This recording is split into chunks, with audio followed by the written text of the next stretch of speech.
एक राधा हवीच ना, एक राधा हवीच ना, एकांतात बोलायला, हातात हात धरायला, काळजात सामावून काळजी करायला. एक राधा हवीच ना. जग हसतं जेव्हा जेव्हा तेव्हा समजूत काढायला. बरं का, जग हसतं जेव्हा जेव्हा तेव्हा समजूत काढायला. भूक नसतानाही आग्रह करून हक्कानं जेवण वाढायला. एक राधा हवीच ना. कुणीच नसतं आपलं असं एकाकीपण भरायला.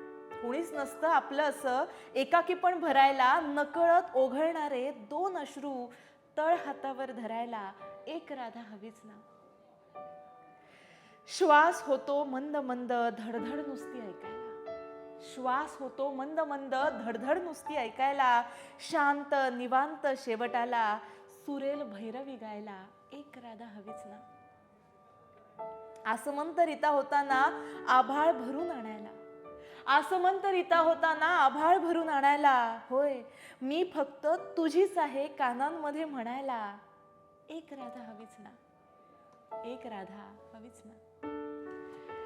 मंडळी, एका प्रेमीनी आपल्या प्रेमिकेसाठी केलेली ही कविता आहे आणि मला असं वाटतं प्रेमात पडल्यानंतर अशा अनेक भावना येत असतात आणि आपल्या माणसाचं आपल्या आयुष्यात असणं हे किती महत्त्वाचं असतं हे या कवितेतून सांगितलेलं आहे. कविता खूप सुंदर आहे. नक्की ही कविता शेअर करा आणि काव्यसखीवर लोकमत सखीवर असंच प्रेम करत राहा.